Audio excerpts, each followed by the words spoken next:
성도 여러분, 오늘도 주님과 함께 복된 하루 되시기 바랍니다. 우리 함께 4월 샘물의 기도를 하나님께 올려드리겠습니다. 마음 모아 샘물의 기도를 하나님께 드리겠습니다. 하늘에 계신 우리 아버지여, 이름이 거룩히 여김을 받으소서.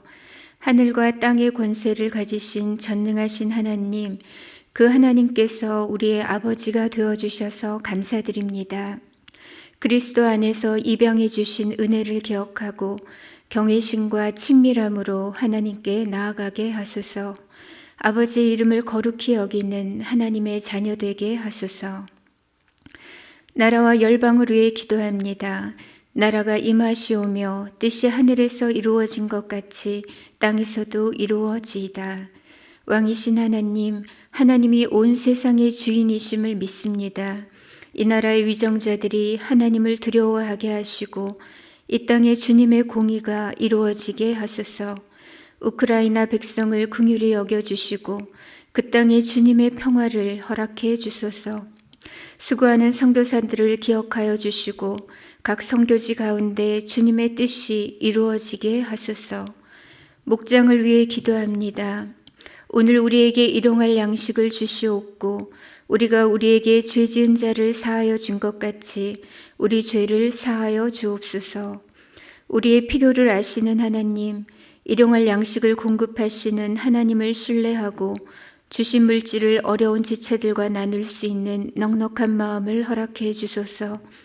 주님께서 우리를 용서하여 주신 은혜를 기억하고 서로의 부족함을 용납하는 따뜻한 교회, 따뜻한 목장 되게 하소서. 다음 세대와 청년들을 위해 기도합니다. 우리를 시험에 들게 하지 마시옵고 다만 악에서 구하시옵소서. 우리의 영혼을 지키시는 하나님, 우리의 자녀들이 하나님 품 안에서 잘 자라기를 원합니다. 샘물 플래싱을 통하여 하나님을 예배하는 자녀들 되게 하시고 바른 성경적 가치관으로 세상의 유혹을 이기는 강한 자녀들 되게 하소서. 청년들의 취업과 결혼의 문을 열어주시고 오직 하나님만 섬기는 거룩한 주의 백성들이 되게 하소서. 교회를 위해 기도합니다.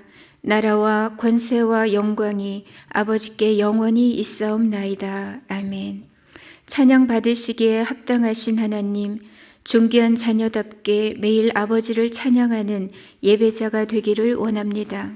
삶의 어려운 형편 가운데서도 낙심하지 않게 하시고 주를 찬양할 때 부어지는 놀라운 은혜를 경험하게 하소서. 주께서 우리를 위해 쉬지 않으시듯 우리도 쉬지 않고 기도하는 교회가 되게 하소서. 오늘 하루도 주기도문을 살아내는 주기도인이 되게 하소서. 존귀하신 예수님의 이름으로 기도드립니다. 아멘.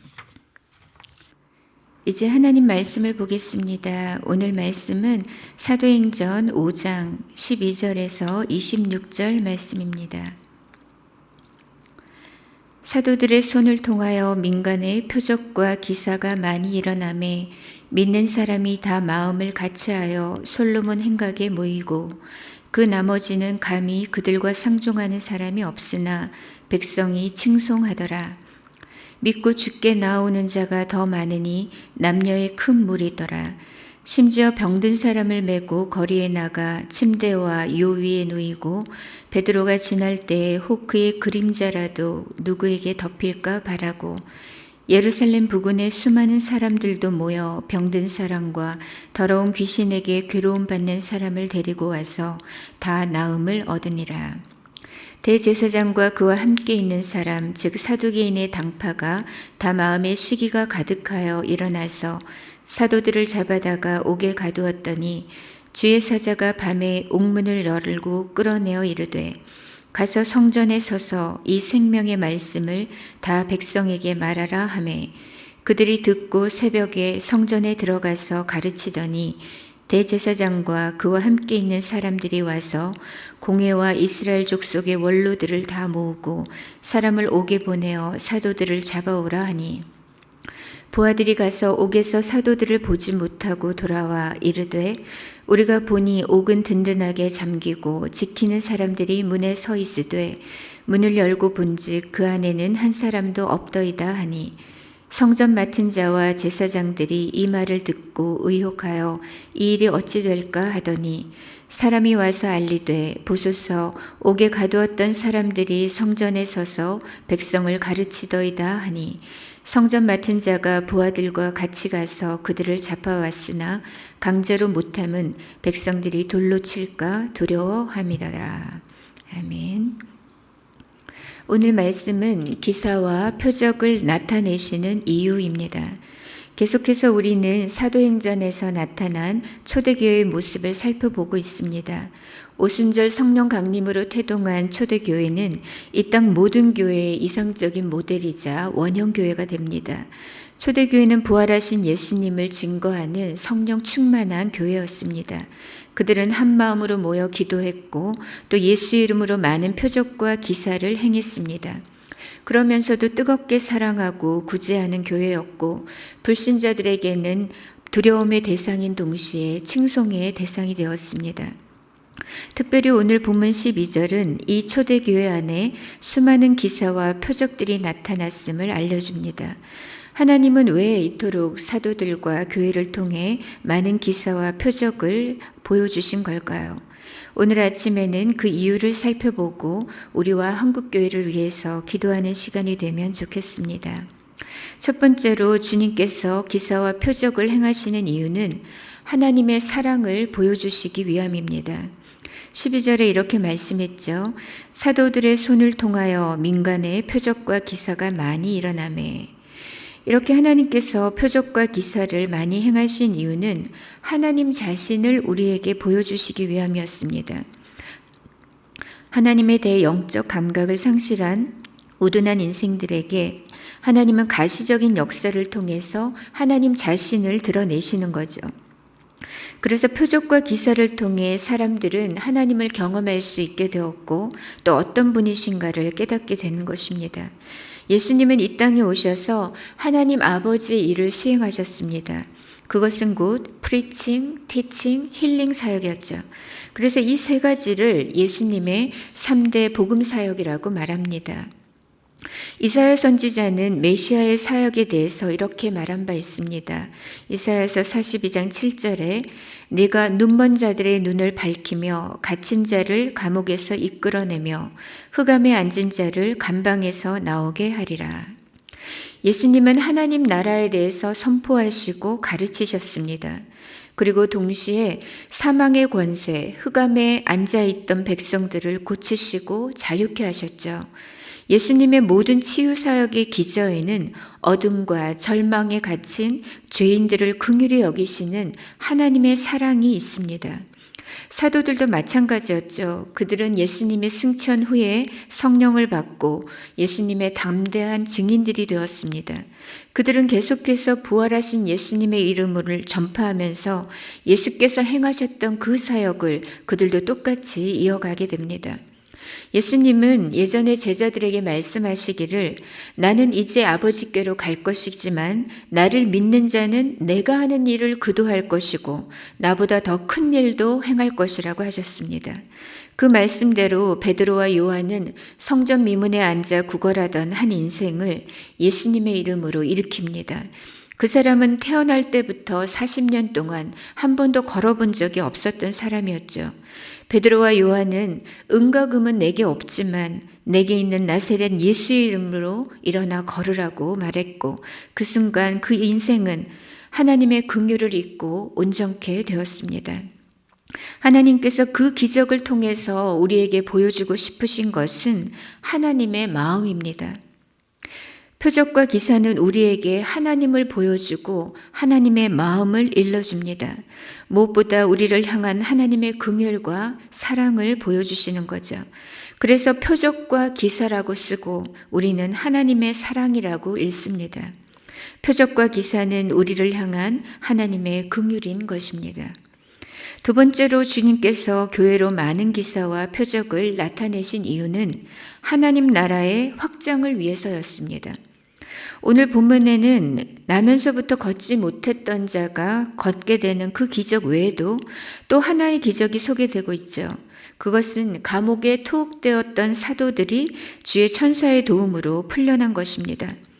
대제사장과 사두개인들의 당파가 사도들을 미워했고 그래서 그들을 잡아야 감옥에 가두어 버렸습니다. 그렇다면 왜 그들은 사도들을 미워하고 시기했던 것일까요? 이들 대제사장과 사두개 당파들은 사실 사내들인 공회의 그 주된 멤버들이었습니다. 즉 유대 종교 지도자층이었던 거죠.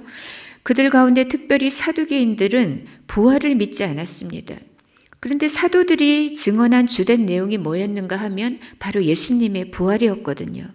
그리고 당시 초대교회는 급속히 성장 부흥하고 있었고 또 예수 믿는 성도들이 세간의 칭송거리가 되고 있었습니다. 이런 호의적인 민심과 여론의 인기가 유대 종교 지도자들로 하여금 위기감 그리고 상실감을 갖게 했고 그들의 마음을 불편하게 했던 것입니다. 그들 마음속에는 미움과 시기심으로 가득하게 되었고 급기야 사도들을 감금하고 억압하고 위협하게 된 것입니다. 하지만 시기심에 대해서 야고보서는 이렇게 말씀하죠. 야고보서 3장 14절에 그러나 너희 마음속에 독한 시기와 다툼이 있으면 자랑하지 말라. 진리를 거스려 거짓하지 말라. 이러한 지혜는 위로부터 내려온 것이 아니요 세상적이요 정욕적이요 마귀적이니. 즉 마음속에 자리한 시기심은 진리를 거스리는 거짓인 동시에 마귀가 주는 마음이라는 겁니다. 그러므로 만일 여러분 가운데 독한 시기심이 자리하고 있다면 영적인 위기의식을 가지셔야 합니다. 그리고 속히 성령의 도우심으로 그 모든 미움과 시기심을 떨어버리셔야 합니다. 왜냐하면 사탄은 언제나 미움과 시기심이라는 그 크랙을 통해서 역사하기 때문입니다. 우리가 시기심에 사로잡혀 있으면 성령께서 온전히 우리 안에서 역사하실 수가 없습니다. 시기심은 성령을 거스리는 것이고 마귀에게 속한 것이기 때문입니다.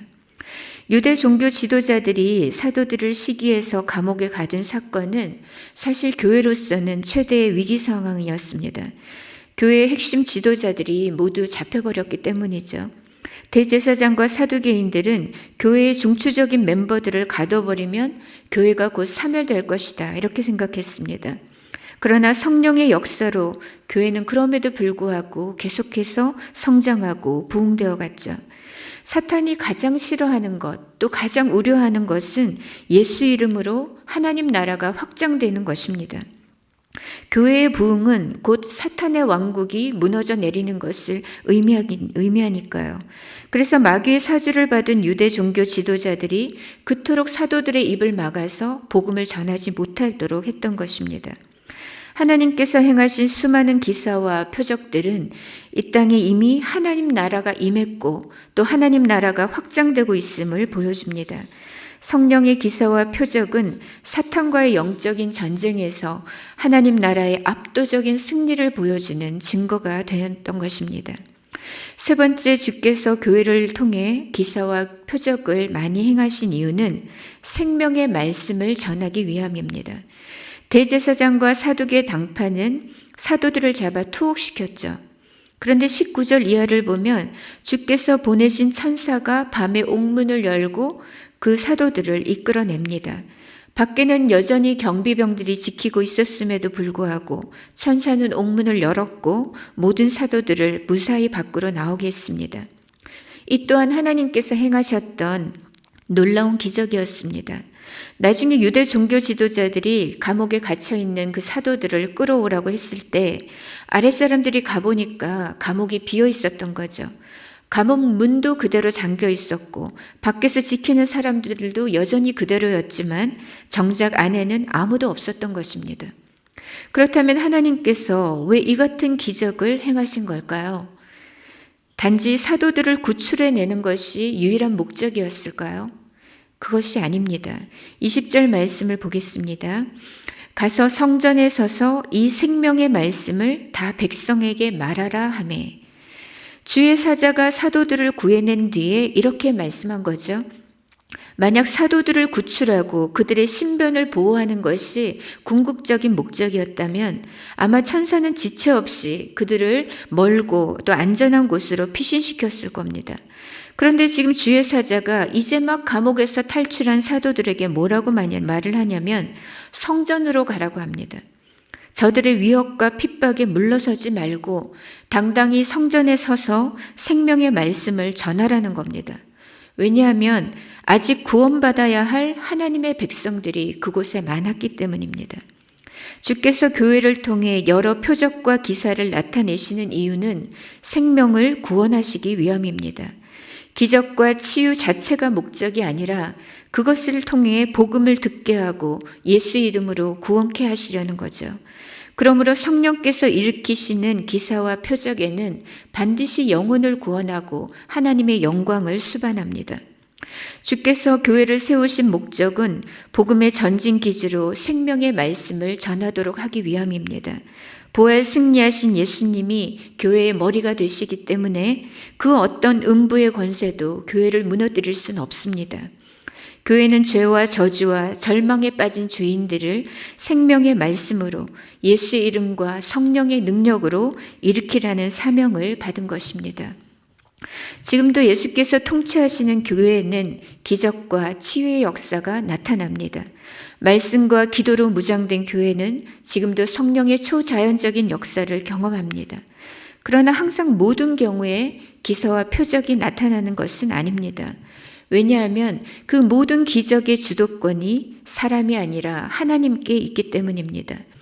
하나님은 자신의 영광을 나타내시고 또 영혼을 구원하시기 위해 기사와 표적을 일으키십니다. 그러니 어떤 경우에는 그 질병을 그대로 가지고 있는 것이 본인에게 영적으로 더 유익한 경우도 있고 또 내 뜻대로 응답되지 않는 것이 도리어 하나님께 영광이 될 때도 있습니다. 사도 바울의 경우가 그러했죠. 그는 수많은 사람들을 치유해 주었지만 정작 그 자신은 일평생 지병을 가지고 살았습니다. 하나님께서 그에게 부어주신 은혜가 너무 컸기 때문에 일부러 하나님은 육체의 가시를 통해서 그가 자고하지 않도록 교만하여 실족하지 않도록 하셨던 것입니다. 이제 말씀을 맺겠습니다. 초대교회는 사도들을 통해 수많은 기사와 표적이 나타났습니다. 그리고 지금도 주님은 교회를 통해서 예수 이름으로 많은 기적들을 일으키고 계십니다. 그 이유는 첫째 우리로 하여금 하나님의 사랑을 알도록 하시기 위함이고 둘째는 하나님 나라가 임하고 확장되게 하시기 위함입니다. 그리고 셋째는 생명의 말씀을 전함으로 영혼을 구원하시기 위함입니다. 오늘도 우리 교회 안에 이 풍성한 성령의 역사가 나타나기를 바랍니다. 그래서 사랑의 하나님, 그 기적의 하나님을 체험하면서 생명을 구원하는 복된 교회가 되었으면 좋겠습니다. 이 시간 함께 기도하실 때 먼저 하나님 우리 교회 안에도 예수 이름으로 풍성한 성령의 역사와 기적이 나타나게 하옵소서 기도하겠습니다. 그래서 하나님의 긍휼과 사랑을 깨닫게 하옵소서 기도하고요.